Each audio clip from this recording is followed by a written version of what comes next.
Mali kono Mali ko kan k'aw fo ka aw waliɲumandɔn dante foli min na maliyɛn mana kɛ yɔrɔ o yɔrɔ belebelew sɛgɛnbaliw o kumana ka aw fo anw nisɔndiyalen bɛ bɔ aw ma bi fɛn min ye an ka bi Kabala TV kan an b'an ka plateau an n'an ka studio belebele kɔnɔna la maliyɛnw foli bɛ aw ta ye foli ye aw ta ye badabada foli ye an b'o d'a ma an bɛ tanu bila masaba in ye ka fɔ ko alhamdulilahi rabbil alamina bi an sigira an ka maa welelen maa dogolen tɛ Tayiruba activiste do an bɛ se k'a fɔ blogueur yɛrɛ fɛnɛ do o kumana fɛn min leader d'opinion fɛnɛ do a ka analyse a tɛ ci n balimaw ale de ye n ka maa welelen ye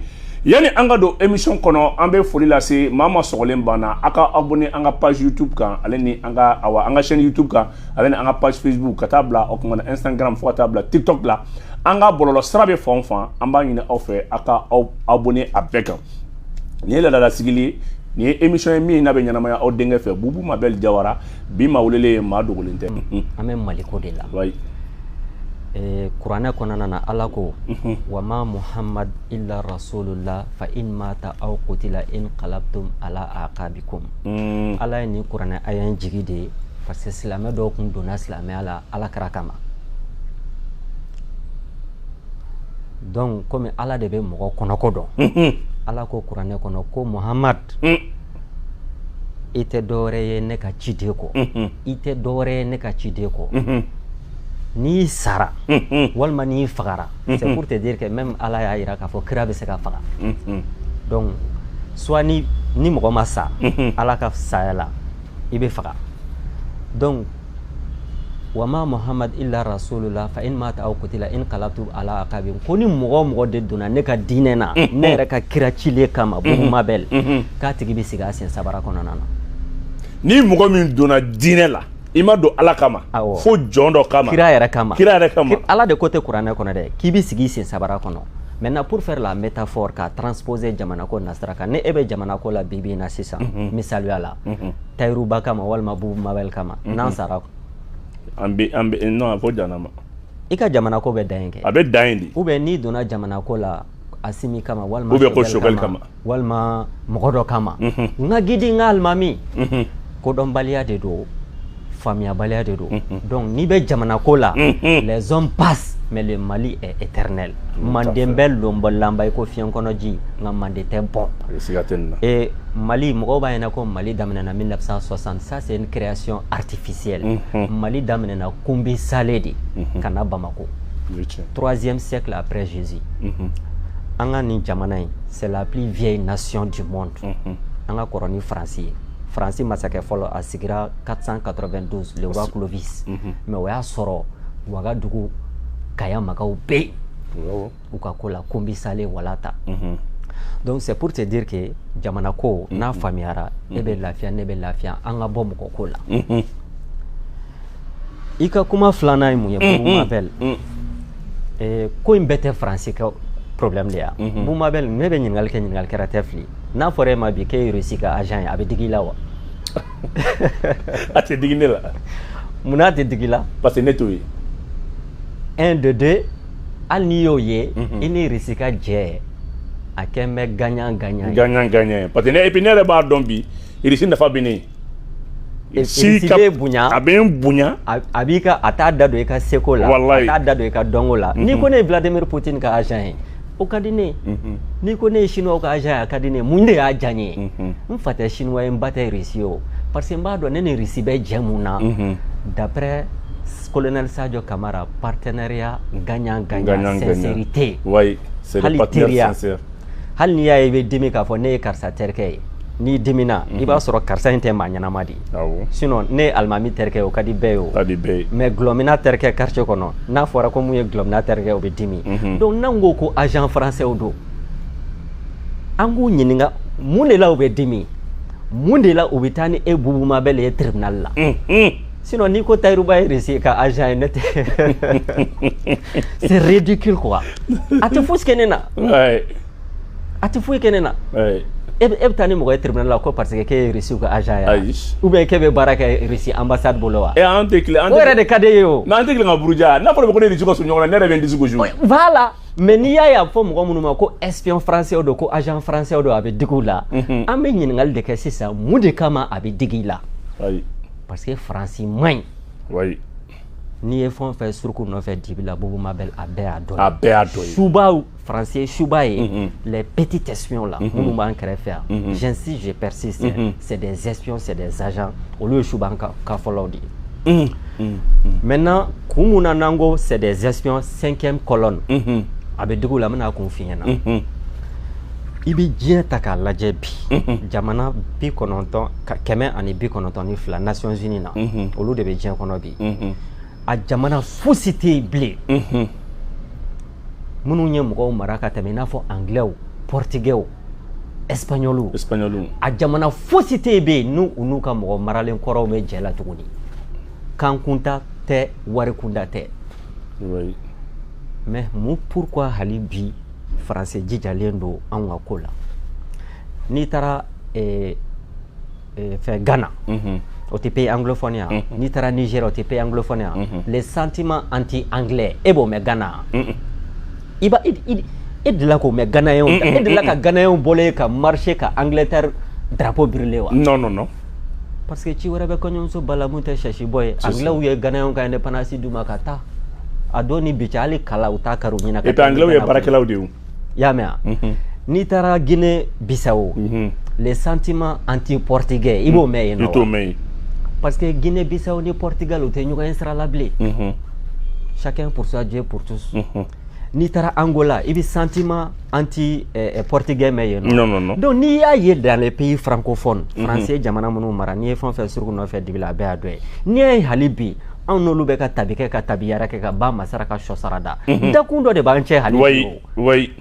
parce que dɔ de bɛ fɛ k'a ka nɔnɔ bila kumu na ka anw ta kɛnɛ ka dɔ ta kɛnɛ min donc c'est des espions français c'est des agents français les Maliki Konaté là ils sont instrumentalisés n bɛna parenthèse dayɛlɛ CIA ka programme dɔ bɛ yen ko Badjaget hypnotiser quelqu'un quoi et science criminologique n'est-ce pas mɔgɔ bɛ adamaden manipuler k'a bila a bɛ taa walima a bɛ taa fagali kɛ ka sɔrɔ i yɛrɛ ma fɔ i da la cogo di mais c'est ça l'endoctrinement ne ko adamaden mun b'a yɛrɛ kalama e bɛ bɔ min siri i yɛrɛ la cogo di ka t'i yɛrɛ exploser k'e bɛ jihadi la ça veut dire que i hakili minɛna et puis ni maa tununa san 100 n'i ma sa i bɛ ye mais ni hakili tununa f'i ka sa i tɛ ye donc faransi kɛmɛ ka ninnu manipuler k'u instrumentaliser à travers l'hypnose premier élément deuxième élément Bobo n ko faransɛw yɛrɛ de b'a fɔ an ɲɛna k'u tɛ Mali fɛ Evelyn Jack bɔra k'a ka atalaku kɛ k'a ka comédie kɛ Kante ni Klaba ni Petit Guima ninnu ka yafa ma olu su ka fisa n'a ɲɛnama ye ah bon ne fa ye français de ye mais o tɛ ne bɔ malien la Evelyn Jack regarde-moi dans les yeux n bɛna kuma dɔ f'i ɲɛna a tɛ mun kalama français yɛrɛ wolo dɔw bɛ Faransi la lutte contre la France-Afrique africains m'a daminɛ o non ni maa y'o f'i ɲɛna wuli ka bɔ a tigi kɛrɛfɛ il y a une association en France qui s'appelle Survie bɛ ka France ka gouvernement kɛlɛ a ka waleya juguw la Afrique kɔnɔ a ka ca ni san 40 ye association Survie u ye livrew sɛbɛn ka documentaires kɛ ka reportages kɛ ka Afrique dirigeant corrompilen dɔ i n'a fɔ Omar Bongo ninnu EADMA ninnu Mobutu ninnu Hissène fɛn ninnu k'u kɔdɛrɛ ka plainte déposer Faransi yɛrɛ u ka état kama gouvernement français kama France contre l'état français même contre des français yɛrɛ wolo français de souche u bɛ nin kɛlɛ la a ka ca ni san 40 ye association Survie donc k'a fɔ ko n fa ye français ye o bɛɛ k'i bɔ a la c'est n y'o de fɔ n ko ninnu tɛ kodɔn u ni kodɔnna tɛ jɛ la français dɔw bɛ yen tuguni u yɛrɛ ye mugu ni kisɛ ta ka fara Algérie kan ka Faransi kɛlɛ waati min na FLN Front Libération Nationale olu y'u ka kɛlɛ daminɛ ko ka indépendance d'u ma donc c'est pas que ko tu es français Evelyn Jacques n'a ka di ye kɛ kule ye on s'en kidada ce que tu représentes par exemple français minnu bɛ ka Mali dɛmɛ bi ka africains dɛmɛ bi u bɛ tila ka vidéo kɛ ka yira an ka gouvernement bɛ ka mun kɛ adamadenya tɛ jɛ n'a ye bi a tɛ jɛ n'a ye sini Bobo Mabel oui le gouvernement français awɔ français dɔw bɛ k'o kɛlɛ kɛ olu su ka fisa ni Evelyn Jacques ye parce que Evelyn Jacques ani Maliki Konaté ninnu ani Rasbach ninnu u bɛ ka mun représenter o de man ɲi hakilila kunda parce que hakilila o de bɛ mɔgɔw bila ka fɛn bɛɛ kɛ donc c'est des gens u ka position quand elle dit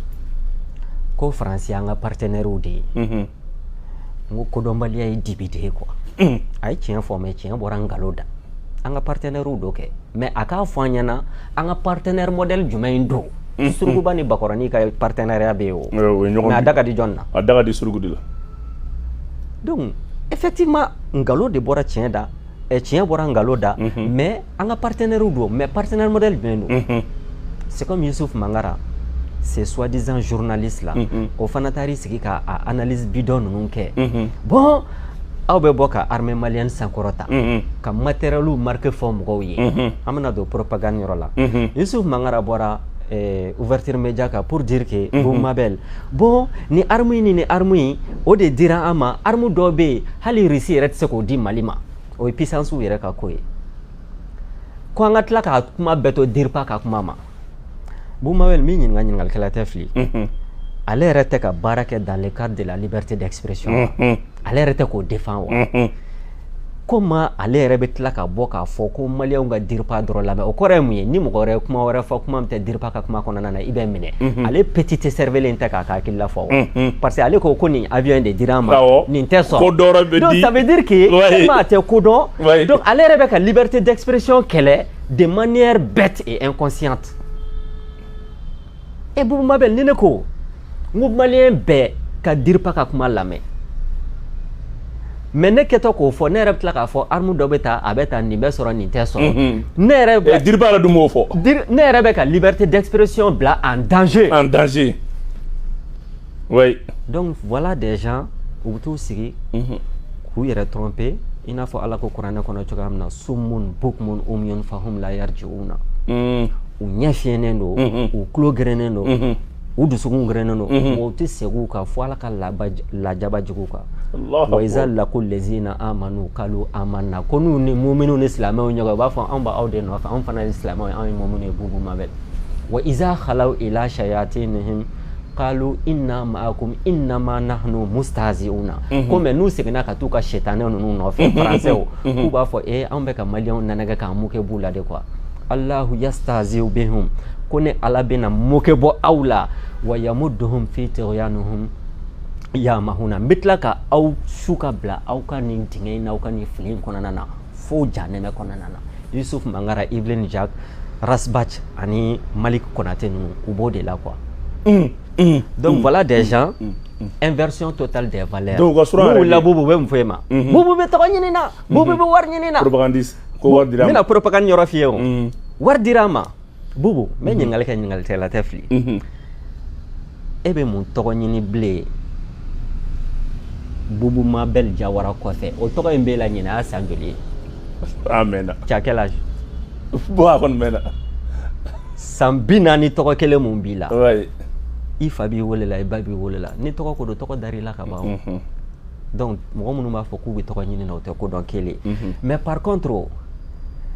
olu minnu bɛ k'o kuma fɔ olu yɛrɛ bɛ ka tɔgɔ ɲini olu yɛrɛ bɛ ka wari ɲini olu yɛrɛ bɛ ka fanga ɲini mais dans le mauvais sens dans le mauvais sens donc inversion totale des valeurs o tɛ dɔwɛrɛ ye o zon ka kule fɛntigi la zon ka kule polisi la jadɔ ka kule mɔgɔ ɲanama na nafiki ka kule tiɲɛfɔla la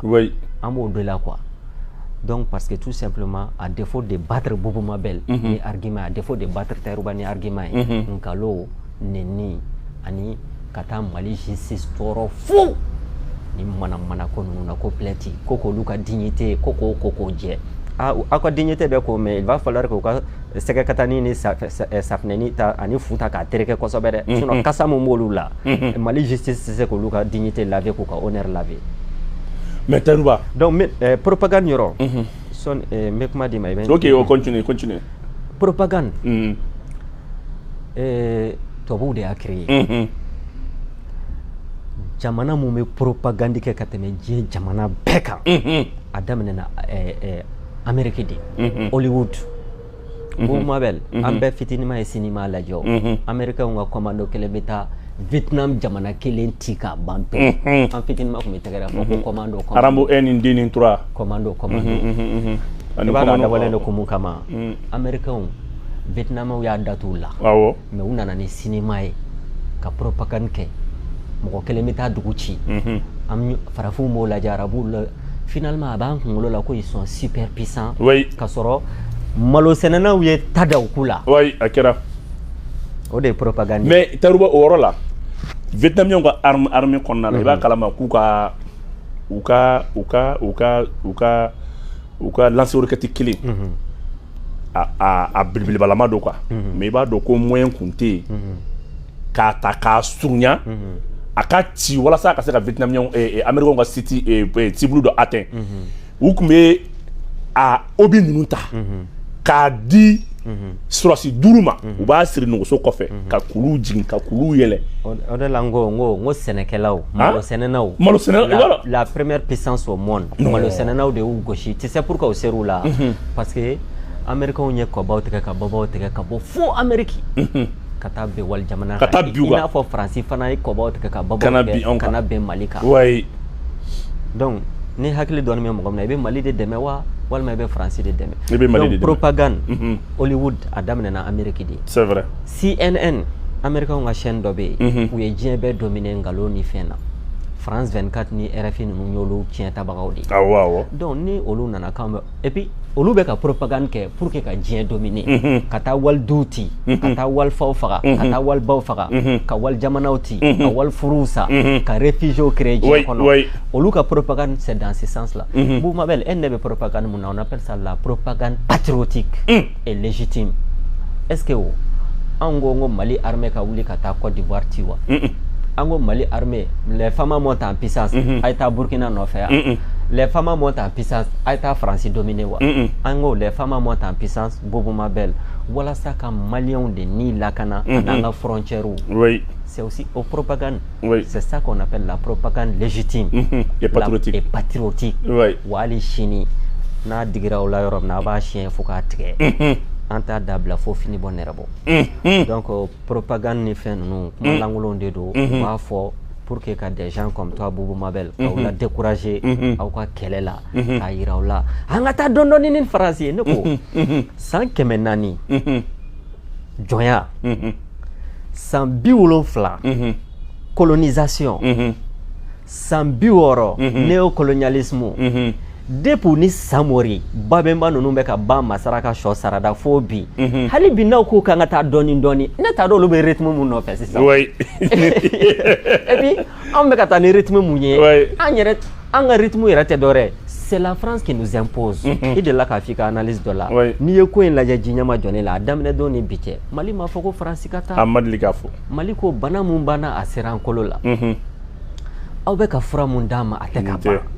bana bɔra sen na corps bɛɛ ay farikolo bɛɛ docteur kɛ e ka to ne kɛrɛfɛ mais n tɛ ka bɔ docteur wɛrɛ nɔfɛ n'o y'a sɔrɔ e ka laɲini ye ne furakɛli ye donc docteur wɛrɛ min na e n'o bɛ jɛ aw bɛ n dɛmɛ Faransi ko k'o de tɛ kɛ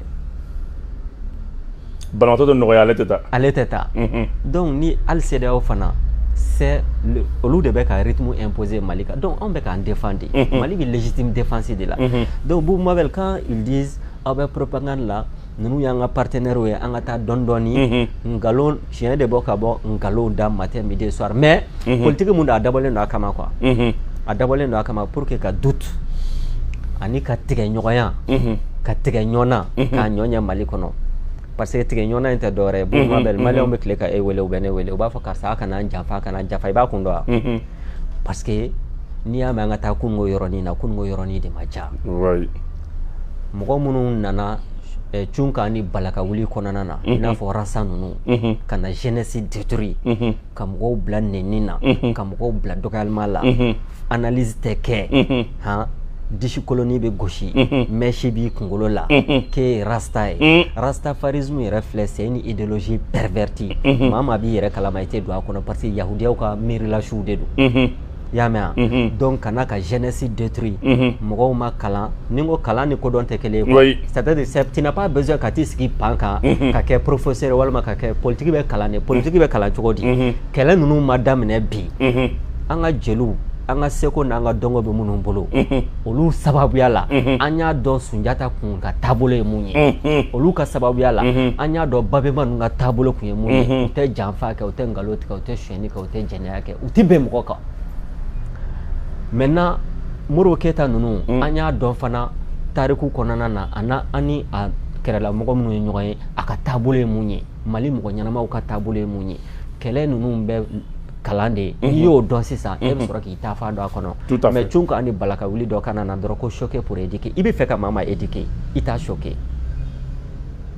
c'est pourquoi Dieu dit dans le Coran Allah y'o pédagogie kɛ kira ko il dit ud'u ila sabili rabbika bil hikmati wal mau'izatil hasanati Allah kira kana mɔgɔ choqué n'i ye mɔgɔ choqué i tɛ se ka éduquer mais n'i ye mɔgɔ choqué i b'a bila tiɲɛni na i n'a fɔ Arasba ci ye denmisɛnninw tiɲɛ cogoya min na diɲɛ kɔnɔ ni me exemple dɔ d'i ma n bɛna tila kuranɛya in na non tila ud'u ila sabili rabbika bil hikmati wal mau'izatil appelle-le sur le chemin de ton Seigneur par la sagesse, par la clairvoyance, par la pédagogie. O de fɔra diinɛ na. Donc hali jamana ko n'i b'a fɔ mɔgɔ ye n'i y'a ye maliyɛnw bɛɛ bɛ tɛgɛrɛ fɔ Bubu Mabel maliyɛnw bɛɛ bɛ tɛgɛrɛ fɔ Tayiruba ani Seku Tunkara et tout le monde fɛn o fɛn bɛ ka kɛlɛ kɛ exactement donc la liste est longue u bɛɛ lajɛlen fɔ k'u waleɲuman dɔn n'i y'a ye maliyɛnw bɛɛ k'o kɛ parce que vous a ye fɛn dɔ de expliquer mɔgɔw ye par la pédagogie par la sensibilisation, par la clairvoyance. Oui. Mais nous sommes choqués pour éduquer. Zondo, Koledo, Fanado, Kaperempere Yerema Sandouribe, Kakuma IRF, micro la contradicteur Tila. A bela arene ani mo gombe kuma maganiser non avec Kakuma RDF maganiser aller de o aller RD maganiser donc c'est pour te dire que ou anga jeunesse détruit donc anga culture nanga seko détruit ka ke ni mo gombe kule kosɛbɛ o bɛ kɛ tiɲɛtigi ka sɔrɔ n bɛ kule kosɛbɛ ani bɛ ka tiɲɛ fɔ tɛ kelen donc voilà un peu c'est des espions mika mika kuma rom sonjila ali ibe jatemna ke batri kella e shedna ali na kafri dɔ faga a y'a bɔ ka bin yan'a ka bamuru dig'a la kafirikin ye daji to a kan o yɔrɔ bɛɛ la a ye hakili jigin alakira sallallahu alaihi wasallam i bɔra ka haya min fɔ a ma sɔn kafirikɛ in faga tugun parce que a y'a bila kunna n'ale y'a faga a kana miiri k'a fɔ i n'a fɔ a ye daji min to ale kan silamɛya kɛlɛ tɛ tugun quoi donc i ye min fɔ mɔgɔ bɛ ko kɛ jamajɛ ko de kama i ti maa la dimi ou bien ko dɔ bɛ yen n'a kɛr'i la k'i b'o kɛ foroba kɛlɛ kun ye i ye kuma bɛɛ fɔ dakuruya damadɔ k'a ban mais Tayiruba nin kɔfɛ hali bi ninnu bɛ fili ni mun kɔnɔ ninnu bɛ yɛrɛ ɲini ni yɛrɛ ta ɲini mun kɔnɔ parce que san 30 démocratie jeunesse degera n'i ma don politique la i tɛ baara sɔrɔ n'i ma tugu dɔ kɔ i tɛ ɲɛ sɔrɔ i bɛ jateminɛ kɛ Mali opérateur économique caman maliyɛn denmisɛnnin caman ye baara sɔrɔ caman ye marché sɔrɔ u y'a sɔrɔ ni relation de ani affinité mérite t'a kɔnɔ quoi donc an nana ye k'a fɔ jeunesse min b'o la a ka baara an ma degi baara la an digira mɔgɔ tan de la k'an ta sɔrɔ bon e bɛ se ka mun conseil de di bi parce que n'i y'a ye bi an tɛ ka fara ɲɔgɔn kan ni Mali ko don Mali bɛ degun min kɔnɔ an bɛɛ kan ka fara ɲɔgɔn kan mais hali bi o sira kelen bɛ sen na olu kelen bɛ ka Faransi ta ka kɛ i n'a fɔ n'a taara kɔ ka jugu e bɛ se ka conseil jumɛn di bi an bɛɛ ka fara ɲɔgɔn kan Bubu Mabel i ka ɲininkali c'est extrêmement important nafaba de b'a la parce que ni ko ko kɛra n'i ma ko mun y'a se an ma n'i m'o ɲɛ dɔn e tɛ se ka conseil di a la tout à fait tubabuw ka baara kun ye mun ye diviser pour mieux régner tout à fait parce que ni tubabuw kun ma farafinw nanɛgɛ ka farafin dɔ bila ka farafin dɔ faga ka Blaise bila ka Sankara faga ka Mobutu bila ka Lumumba faga ani tariku kɔnɔna na ka mɔgɔw bila ka Babemba ni Samori ninnu janfa u tɛ se u la c'est vrai donc mouvement démocratique fana nana ni o de ye Mali kɔnɔ mais olu ta ye affamé pour mieux régner tout à fait parce que ventre creux n'a point d'oreille n'i ye mɔgɔ kɔngɔ i b'a ka capacité d'analyse a ka capacité de réflexion esprit critique bɛ bɔ a la bagan bɛɛ bɛ kelen ye ale kɔnɔbara de ka fa sisan donc mouvement démocratique n y'a fɔ n ko démocratie in filɛ nin y'an bolo kamalenkɔrɔ san 30 de don a barika bannen don a tɛ poro ɲɛ a tɛ poro paraporo ɲɛ mun mana poro ka d'a ma o bɛ tila la a fa n'a ba minnu y'a wolo 91 denjugu wololaw de don denjugu lamonaw de don c'est comme Papu ni Bijou ni Mimi ninnu ni ko b'u cadre k'u bila sira kan dɔrɔn a fa n'a ba yɛrɛ de bɔ ka fara Bijou la fara Papu la a ma se maa ma ou bien a ma se kɔrɔfɔ a ma se bugɔli ma walima a ma se donc mouvement démocratie b'an bolo denjugu wololen de don n'i y'a ye hali bi a fa n'a baw bɛ taga pɛrɛn n'an da la hali bi ko démocratie mun yɛrɛ nana hali bi olu de b'a kɔnɔ fɛnɛ olu de y'a wolo sa denjugu wololaw tɛ wa métaphoriquement parlant quoi donc kisɛ tɛ jaba la denkolon b'u bolo donc il est temps que an ka denkolon in minɛ de k'a koro k'a bila baara la a ka bɔ Bijouya la a ka bɔ Papu ni Mamiya la ani Mimiya la an ka bɔ a fa n'a ba bolo k'a kolo k'a bila baara la yan'a sadon cɛ donc n'i bɛ mɔgɔ éduquer o ye métaphore ye maintenant n y'a fɔ n k'u y'a dabɔ a kama jeunesse tɛ catégorie ye politique la Bubu n'a mɔgɔ mɔgɔ y'i traité politique o nasira kan ko jeunes bɔ a tigi kɔ ou bien musow bɔ a tigi kɔ jeunesse tɛ catégorie parce que n'i ye Mali tariku jateminɛ jeunes yɛrɛ cili mun da Mali ka mɔgɔ ma d'a kan mais les faits sont là en 68 qui était Moussa Traoré 32 ans qui était Cokoro Bagayogo 27 ans Kisima Nunu 28 ans donc u bɛɛ kun ye san 30 san 27 kelen IBK ka mandat fɔlɔ a ye mun fɔ ko ne ka nin mandat in y'a ta k'a di jamana denmisɛnninw ma c'est pourquoi il a amené Tatamli après a y'u bɛɛ to yen ka tugu Musa Mara nɔfɛ ka tɛmɛ ninnu ka promotion kɛ mais jeune bɛ yen kuma b'o yɔrɔ de kan sisan effectivement muso bɛ yen politique la i y'a faamuya par exemple Evelyne Jacques muso tɛ yan mais a bɛ ka mun représenter est ce que ɲɔnɔ sɛnɛkɛlaw b'u yɛrɛ ye ale la wa ni Mali yɛrɛ tɛ muso Gana ni Mali tɛ bi muso Gana t'a da don jamana ko kuma na kuma yɛrɛ tɛ sara cɛ Gana ni muso Ganaw la sa mais n'i y'ale bɛ bɔ bi Bubu Mabɛli y'a fɔ tan a kan ka honneur laver muso Gana t'a da don jamana ko kuma na a da tɛ don du ko kuma na mais ni ba bɛ na yiridenw bɛ taama kan donc sisan muso bɛ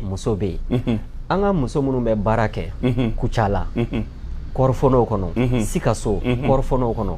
Ɲɔnɔ maloforow kɔnɔ Mopti jɛgɛminɛ na ani Segu sɛnɛkɛ la minnu bɛ soli ka wuli bɛɛ ɲɛ ka den bamu ka taa cɛ dɛmɛ ka na daraka tobi ka wuli fina k'i da fina ka wuli fajiri ka sɔrɔ k'i da ni safo seli la est ce que n'i y'olu ye ka Evelyne Jacques ye est ce que a tɛna fɔ mɔnɛ k'i faga wa mais ni Mali musow ka kuma wulila a bɛ bɔ anw de ye musow ye o de la bamananw ko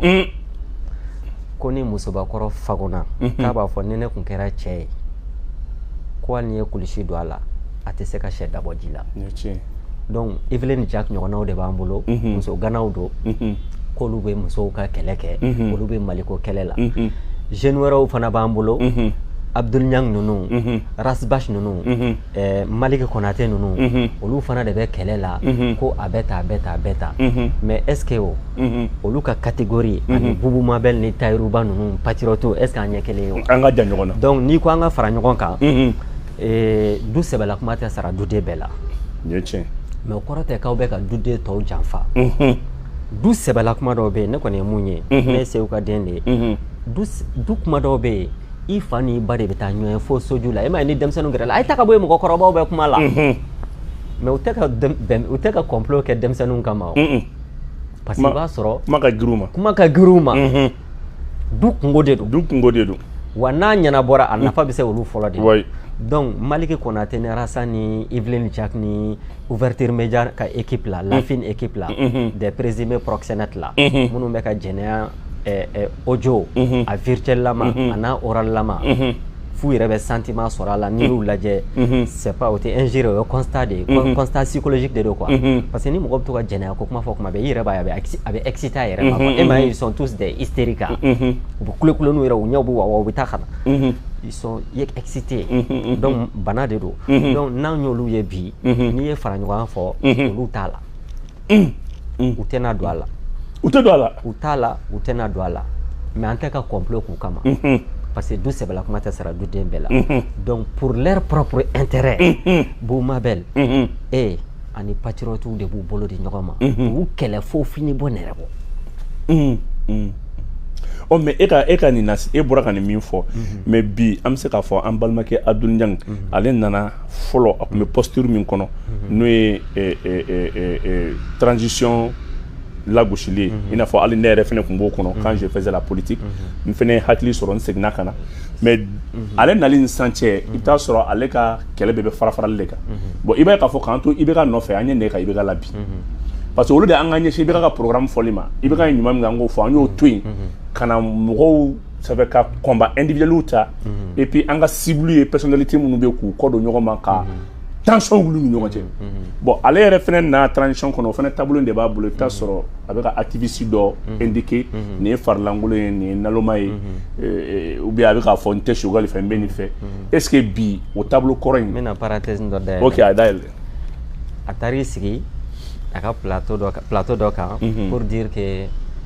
le fait qu'ale yɛrɛ taara tarmac sanfɛ ka taa minɛnw réceptionner sɔrɔdasiw ka minɛnw ale y'o kɛ comme si o ye avantage dɔ de ye journalisme kɔnɔna na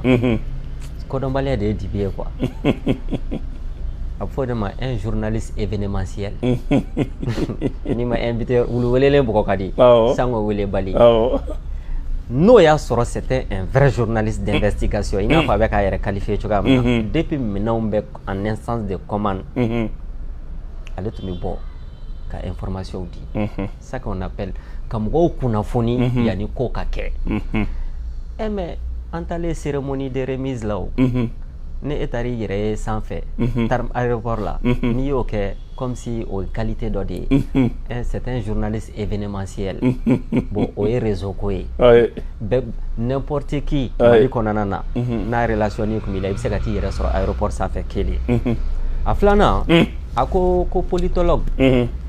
parce que pourquoi ne bɛ nin nous répond an bɛ nkalon di jaabi mais an tɛ nkalontigɛla jaabi i n'a fɔ Ala bɛ setanɛ dénoncer pour que adamadenw de k'a dɔn k'a fɔ inna shaitana lakum aduwwun mubin setanɛ y'aw jugu de ye sinon Ala tɛ ka kuma adressé setanɛ na o ou bien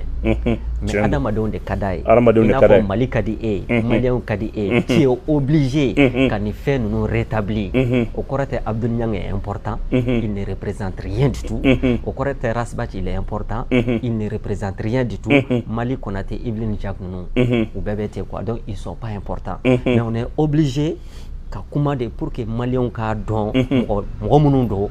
parce que an bɛ Mali de fɛ an bɛ maliyɛnw de fɛ Ala ka maliyɛnw ni Mali kisi u tɔɔrɔ ma i n'a fɔ Ala b'a fɔ cogoya min na ka setanɛ Ala k'an kisi a tɔɔrɔ ma donc on répond à la calomnie et non au calomniateur a wulila ko n'i ye politologue ye k'i bɛ recherchew de kɛ universitéw la ou bien i bɛ cours de di ko mɔgɔw k'olu journalistes to yen olu k'u ka baara kɛ a tɛ journalisiya yɛrɛ a t'a dɔn journalisiya filɛ nin ye i b'a sɔrɔ dɔw bɛ yen olu ka spécialité kɛnɛya cadre kɔnɔna don les journalistes spécialistes de la santé dɔw ta ye journaliste sportif olu da tɛ don fosi la ni farikolo ɲɛnajɛ tɛ dɔw ta tɛ foyi ye sécurité olu b'u spécialisé o la dɔw ta ye culture ye dɔw ta ye an ka seko n'an ka dɔko ye hali dɔw ta ye diinɛ ko ye k'i spécialisé diinɛ kɔnɔna na mais ninnu ye je connais tout de ye diɲɛ kuma o kuma mana bɔ c'est des spécialistes c'est des experts kelen a filanan an bɛ contexte min kɔnɔ bi Mali kɔnɔ e nana k'i bɛ sɔrɔdasiw dɛmɛ maa mɛ a da mɛ a ka ko kɛcogo b'o de yira an na quoi effectivement mɔgɔ bɛ se ka kɛ muru fɛ ka ban kala la a ka gɛlɛn c'est pourquoi ne ko cohérence tɛ dɔwɛrɛ ye o soit i bɛ transition bɛɛ kɛlɛ walima i b'a bɛɛ dɛmɛ n'i ko i bɛ Asimi ka ko la i bɛ sɔrɔdasiw ka ko la e tɛ Choguel ka ko la e bɛ ka ban muru la e bɛ ka kɛ muru fɛ ka ban a kala la et vice versa donc sisan hakilila dɔɔni bɛ maa o maa la Abdul Niang bɛ mission de la cogo di parce que ale yɛrɛ bɛ taa juru sara kɔnɔna na c'est un politicien mais journaliste ya briefing o dalen do a kan donc u b'u profiter o fɛ pour régler des comptes politiques sinon Boubou ne bɛ fo k'i waleɲuman dɔn bɛɛ lajɛlen b'a dɔn politiquement yanni ka bɔ politique la an ka taabolo kun tɛ kelen ye o wa i ye critique o critique kɛ mɔgɔw ka bɔ k'i contredire sur le fond u t'o kɛ o u b'an ka vidéo kɔrɔninw de tigɛ ko VAR y'an minɛ ko dɔnbaliw de don même kuranɛ kɔnɔ nasikh wal mansukh o bɛ kuranɛ kɔnɔ pourquoi Ala bɛ sariya dɔ effacer ka na ni sariya dɔ ye a fɔ de ma Lénine b'a fɔ de ma analyse concrète situation concrète mais n'i ye maa maa ye ne tɛ nin bila o sɛtanɛ ka bana de don parce que hɔrɔn silamɛ n'i filila ni tiɲɛ b'i bolo fana tiɲɛ b'i bolo donc sɛtanɛ bana de b'u la nous on est cohérent anw bɛ kan kelen de kan sɛtanɛ bana de don sɛtanɛ il est cohérent il y a pas plus cohérent que le Satan depuis a daminɛ diɲɛ daminɛ diɲɛ bɛ wuli k'a to a ka mɔgɔ fili la ale bɛ taa jahanama a bɛ taa ni mɔgɔw ye donc ninnu sɛtanɛw de don sɛtanɛ bana de b'u la mais Dieu Ala filɛ nin ye mais Ala ka cohérence ye mun ye adamadenw bɛ don mun na waati mun na ci mun kan ka f'u ye kira mun kan ka ci u ma a b'o kira bila ka na k'i sigi k'u lajɛ o jamakulu bɛ taa jamakulu wɛrɛ bɛ na kira mun kan ka ci u ma olu ka taabolo u ka faamuyali a bɛ kira dɔ ci olu ma Zabura nana ten Injila nana ten Taurata nana ten Kuranɛ nana ten n'anw ɲɛ ninnu ɲɛ ko ils sont cohérents juru kelennin b'u bolo pati kolonba n'i ye nɛgɛ ta guanga la VAR ye Boubou Mabel minɛ Boubou Mabel ye nin fɔ kunungo Tayiruba yɛrɛ tun bɛ premier ministre kɛ tan sɛtanɛ bana de b'u la ko nous on est cohérents anw y'a daminɛ depuis san 5 anw bɛ kumakan kelen kan Allahu Akbar c'est kodɔnbaliya ye dibi ye quoi donc c'est pour te dire que Abdoul Niang bɛ mission de la ani malien bɛɛ bɛ se ka fara ɲɔgɔn kan n'a bɛ ko ko la ne Tayiruba bɛ sen sama ka bɔ la politique ko nasira kan parce que a bɛ kɛlɛ wɛrɛ de la a bɛ mission de la ka Mali kɛlɛ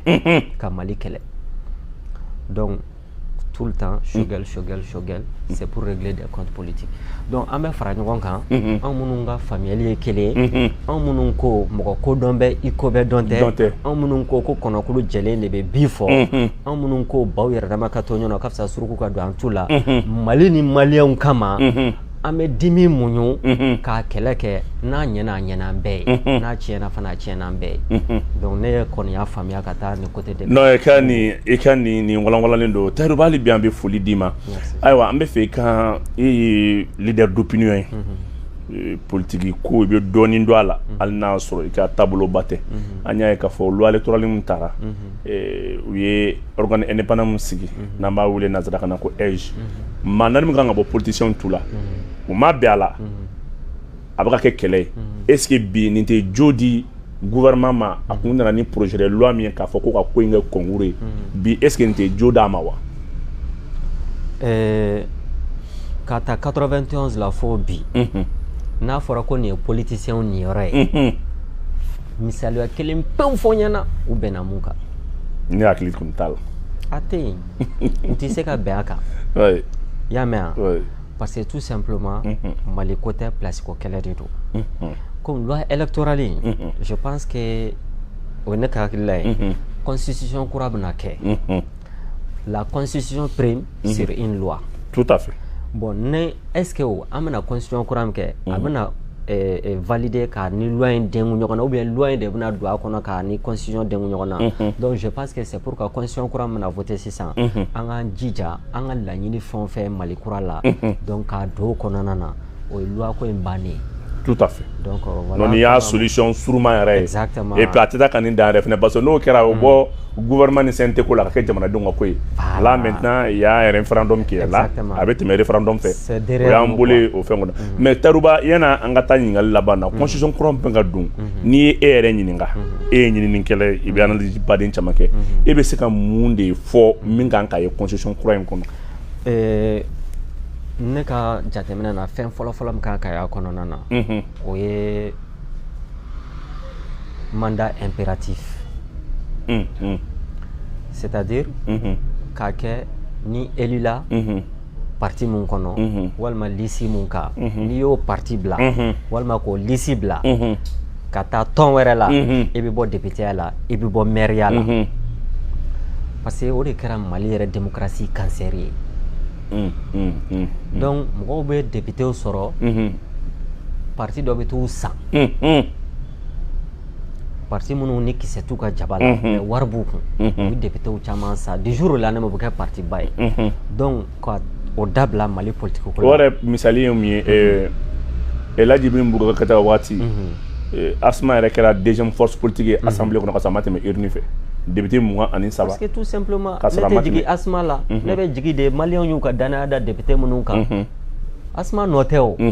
maliyɛnw de ye n'i yɛrɛ feere i bɛ san dɛ n'i taara n'i yɛrɛ ye sugu la i bɛ san dɛ ni mɔgɔ kɔni bɛ mɔgɔ min i b'i san exactement donc maintenant n'u sera k'o bali Mali politique ko la vraiment o bɛ kɛ avancée ba de ye mais comme ne ka jateminɛ na an b'a kɔnɔ fɔlɔ spécialiste moi je suis pas trop spécialiste mais experts ni spécialiste minnu taara commission n'u nana ni projet ye o waati de an bɛ sɔrɔ ka don a fond yɛrɛ la ka analyser ka ɲɛ mun ka ɲi faso ma mun ma ɲi faso ma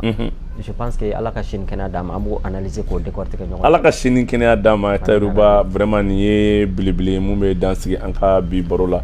an b'ala dɔnniya k'a fɔ o tuma na a ka bi baro ka sigi Kabala TV kan anw ni Tayiruba de tun bɛ ɲɔgɔn bolo ɲininkali caman bolila o tuma na sifinnakaw yɛrɛ gɛlɛya minnu bɛ yen ale ni o tuma na fɛn min ye nanzaraw ka hakilina ta bɛ ka don mɔgɔw la cogo min na hakilina ninnu b'a la k'a ta ka jidi ka a yakubaya ka tila k'a ta k'a kɛ kɛlɛbolo yɛrɛ ye u bɛ ka don sira minnu fɛ dogo ni fɛnw na n'u bɛ ka miseli ni o tuma na lamu ta ka farafarali kɛnɛ k'a sɔrɔ o tuma na ŋaniya wɛrɛ bɛ sen na Tayiruba a y'i da don o la k'o walawala bɛn bɛ se ka kɛ cogo jumɛn a y'o yɛrɛ fɛnɛ ta a y'o walawala fo ka n'a bila sariya sunba yɛrɛ tali hakilinaw la Tayiruba i bɛ se ka mun kuma fɔ ne yɛrɛ ma min ɲininkali k'i la ne bɛ se ka dɔ fɔ kan an ka sɔrɔ k'a kuncɛ. Bon, je pense que an bɛ foli kɛ Kabala TV ɲɛmɔgɔso bɛɛ lajɛlen fo ka baarakɛlaw fo Bou Mabel vraiment ne yɛrɛ personnellement depuis kunungo fo bi tu as mon soutien tu as ma solidarité. Merci. N t'o kɛ k'i tɔgɔ ye Bou Mabel n b'o kɛ ne yɛrɛ kama parce que ni bɛɛ tor'i gɛnbaga kɔ dɔ ta bɛ kɔ a la bɛɛ ta bɛ kɔ a la n b'a ɲini maliyɛnw fɛ fana u bɛ se ka fɛn o fɛn kɛ ka patriotes dɛmɛ k'u soutenir duwawu la u k'a kɛ pour que an bɛɛ ka bɔ ni dingɛ in kɔnɔ cogoya min na parce que n y'o de fɔ n ko jamana ko ye fɛn dɔ ye Bou Mabel n'i y'a mɛn ɲɔna politicien tɛ yen jamana de bɛ n'i y'a mɛn ɲɔna dogokirina tɛ yen i sen fila de bɛ kun na donc essentiel de menacelen don moi ne tun bɛ premier ministre critiquer et c'était des critiques objectifs à wagati mais lorsque embargo daminɛna j'ai dit mais c'est pas la peine faden kɛlɛ a bɛ sisi de nka a tɛ mɛnɛ donc il faut faire la part des choses jamana ka kɛlɛ bɛ yen ni jamana sumana Bou Mabel an bɛ segin an ka politique kɛlɛ la an bɛ segin a la a ka gɛlɛ wagati min na e ye nin kɛ o don ne y'i fɛn bɛn a ma ɲa dɛ voilà donc maintenant n'i ma diɲɛlatigɛ kɛ ten e bɛ to sitanɛ bana de kɔnɔ nous on est cohérent an bɛ bonne chance ala ka fiɲɛ k'aw yɛlɛn ka so ye mais u n'anw fana bɛ ɲɔgɔn na fo fini bɔ nɛrɛ bɔ awɔ ne kɔni b'o layidu ta maliyɛnw kɔni maliyɛnw k'a bila an kunna ko nin bɛ courage de don anw na an y'a daminɛ an tɛ mɔgɔ ka baara la an bɛ jamana ka baara la position tun b'an bɛɛ la bɛɛ y'a ta bila ka na faso in baara de kɛ parce que an bɛ yɔrɔ min na ko bi ni gɛrɛntɛ ye jamana sɔrɔ a ye bɛɛ de sɔrɔ donc je pense que an b'o ligne ka Tayiruba ka kuma la an kana tɛ bɔ o kan maliyɛnw a k'a dɔn k'a fɔ fɛn o fɛn bɛ na ni jamana in sankɔrɔtali ye an na aw ala k'a dusu don an bɛɛ kɔrɔ ala k'a taɲɛ don an bɛɛ kɔrɔ ala k'a fanga don an na ala ka Mali wusaya n'a jugu bɛɛ maa ma bɛ fɛ ka gɛlɛya lase Mali ma ala ka ko lase ma i ma sigi ni min ye n balimaw nin ye dan sigi an ka bi jɛmukan na an ka maa wele la an y'aw ladɔnniya k'a fɔ Tayiruba ale de kun don ale de kun b'an bolo baro kɔni a sera a kuncɛyɔrɔ ma an bɛ foli lase Kabala TV yɛrɛ équipe bɛɛ ma kɛrɛnkɛrɛnnenya la Mahamadu Kaba Jakite ale yɛrɛ min bɛ o kumana technique baara bɛɛ kunna ka nin baara ninnu ta k'a fɛsɛfɛsɛ ka jaw ta k'u monter k'u bila baara in bɛɛ bɛ kɛ maa min ka o kumana fɛn min ye mara kɔnɔna la o de ye PDG ba in ye n'o ye Kisiman Jalo Kayi mara kɔnɔna la ka foli da a ma Kabala bolofara bɛ yen ka foli da aw ma dan tɛ foli min na a k'a fɔ n ye ko k'an bɛn waati wɛrɛ kumana wa salam